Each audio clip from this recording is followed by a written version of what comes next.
दोस्तों यदि आप भी सिर्फ मोबाइल चला करके 2 से 8 लाख रुपए कमाना चाहते हैं तो यह खबर आपके लिए ही है। दोस्तों वीडियो शुरू करूं इससे पहले एक रिक्वेस्ट, यदि आप मेरे चैनल देव टेक्निकल ज्ञान पे पहली बार आए हैं तो प्लीज अभी मेरे चैनल देव टेक्निकल ज्ञान को सब्सक्राइब कर लीजिए। चलिए देर न करते हुए शुरू करते हैं वीडियो। जी हाँ दोस्तों, YouTube, फेसबुक, ट्विटर यानी एक्स और इंस्टाग्राम पे ऑपरेटर यानी खाता धारक को क्रमवार 5 लाख, 4 लाख, 3 लाख और 2 लाख रुपए प्रति माह निर्धारित की गई है। वहीं अगर आप YouTube पर हैं तो YouTube सामग्री यानी वीडियो, शॉर्ट्स, पॉडकास्ट भुगतान के लिए क्रमशः 8, 7, 6 और 4 लाख रुपए प्रति माह मिलेंगे। लेकिन दोस्तों कोई भी आपत्तिजनक सामग्री के खिलाफ कड़ी कानूनी कार्रवाई भी की जा सकती है।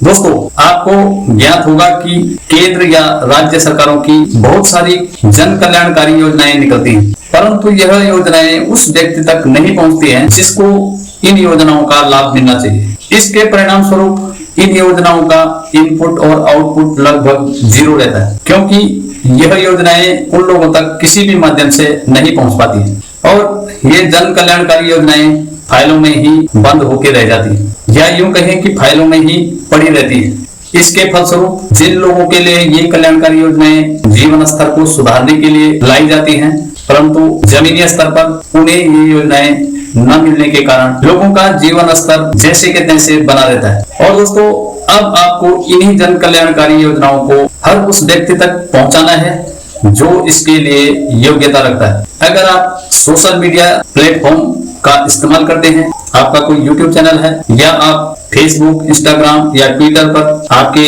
अच्छी खासी फॉलोअर्स की तादाद है, तो आप इनमें से कोई भी प्रभावशाली प्लेटफॉर्म का इस्तेमाल करके सरकार की इन योजनाओं का प्रचार करके 2 से 8 लाख रुपए तक प्रति माह कमा सकते हैं। जी हाँ दोस्तों, यह योजना अभी उत्तर प्रदेश सरकार ने निकाली है। इस नीति के तहत लोगों को रोजगार के नए अवसर मिलेंगे और सरकार की सारी जन कल्याणकारी योजनाएं उन लोगों तक पहुंचेंगी और लोग इन योजनाओं का ज्यादा से ज्यादा फायदा उठा सकेंगे। दोस्तों इस नीति के तहत एजेंसी को या इन्फ्लुएंसर को सरकार के पास रजिस्टर करना होगा। उसके बाद सरकार से इन्हें विज्ञापन जारी किए जाएंगे और इन विज्ञापनों के एवज में उन्हें ये भुगतान किया जाएगा। दोस्तों इसके लिए सरकार की कुछ प्रतिबंध भी हैं। डिजिटल नीति 2024 के अंतर्गत अभद्र, अश्लील और राष्ट्र विरोधी नहीं होना चाहिए। यदि कोई इस नीति का उल्लंघन करता है तो उसे कानून के तहत कड़ी कार्रवाई की जाएगी। तो दोस्तों आई होप अभी यूपी सरकार ने ये योजना निकाली है, इसके बाद उम्मीद है कि और भी राज्य इस प्रकार की नीति लेकर जरूर आएंगे और डिजिटल मीडिया के थ्रू जन कल्याणकारी योजनाओं को जन जन तक जरूर पहुंचाएंगे। तो दोस्तों आपको जरूर पता चल गया होगा कि YouTube में अगर आप वीडियो अपलोड करते हैं तो आपके सेटिंग में ऑल्टरेट कंटेंट का एक नया ऑप्शन जुड़ा है। ये ऑप्शन आप देख सकते हैं। अब ये ऑप्शन क्या है, आपको अपने वीडियो के बारे में बताना होगा कि आपका वीडियो AI जनरेटेड है या नहीं। यदि आपका वीडियो AI जनरेटेड है तो आपको डिस्क्रिप्शन में उसके बारे में लिखना होगा। अब जैसे ही हम ऑल्टरेट कंटेंट को क्लिक करते हैं तो दोस्तों इसमें यस या नो का ऑप्शन आपको देखने को मिलेगा। अगर आपका वीडियो AI जनरेटेड है, माने आपने देखे होंगे आपको ऐसे वीडियो मिल जाएंगे जिनमें कोई साधु के भेष में है, कोई डॉल टाइप में है या मॉन्क जैसे, जो कि आपको कोई ज्ञान बांट रहे होते हैं, कोई नॉलेज दे रहे होते हैं, परंतु दोस्तों इसमें एक्चुअल क्रिएटर है वो नहीं होता है। क्रिएटर ने वो बात या वो चीजें आपको बताई हैं या नहीं बताई हैं ये साबित नहीं होता है। तो अगर आप AI का इस्तेमाल नहीं करते हैं तो आपको नो के ऑप्शन पे क्लिक करना है, और अगर आप AI का इस्तेमाल करते हैं तो आपको यस के ऑप्शन पे क्लिक करना है।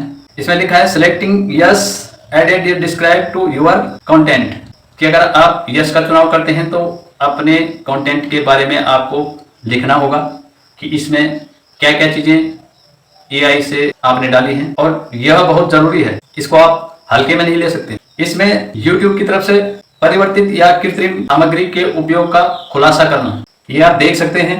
YouTube स्टूडियो में बदली गई सामग्री सेटिंग का उपयोग करके खुलासा करें। यहाँ पे आप देख सकते हैं कि परिवर्तित या कृत्रिम सामग्री के उदाहरण क्या क्या हैं। अगर क्रिएटर बहुत समय तक इसके बारे में खुलासा नहीं करता है तो खुलासा न करने का जोखिम आप यहाँ पे देख सकते हैं। यदि दर्शक किसी वीडियो को वास्तविक समझते हैं तो यह भ्रामक हो सकता है। वास्तव में उसे वास्तविक दिखने जैसे के लिए महत्वपूर्ण परिवर्तन किया गया है या कृत्रिम रूप से तैयार किया गया है। जब सामग्री का खुलासा नहीं किया जाता है तो कुछ मामलों में YouTube दर्शकों को होने वाले नुकसान के जोखिम को कम करने के लिए सक्रिय रूप से लेबल लागू करके कार्रवाई कर सकता है, जिसे हटाने का विकल्प क्रिएटर के पास नहीं होगा। यदि क्रिएटर लगातार इस जानकारी का खुलासा करने का विकल्प नहीं चुनते हैं तो उन्हें YouTube से दंड का सामना करना पड़ सकता है, जिसमें सामग्री को हटाना या YouTube के पार्टनर प्रोग्राम से निलंबन शामिल है। तो बहुत बड़ा नुकसान हो सकता है। ये आपने देख लिया है, इसमें क्या क्या चीजें हैं, आप इसे पढ़ भी सकते हैं। तो दोस्तों, अल्टरनेट कंटेंट का फीचर क्यों लाया गया? इसमें लिखा है चुनाव, संघर्ष, प्राकृतिक आपदाओं, वित्त या स्वास्थ्य के बारे में उच्च गुणवत्ता और समय की जानकारी बहुत महत्वपूर्ण है। इस प्रकार की जानकारी लोगों और समुदाय की भलाई के लिए वित्तीय सुरक्षा को बहुत प्रभावित कर सकती है। जैसे संवेदनशील विषयों के बारे में पारदर्शिता लाने के लिए इस फीचर को लाया गया है।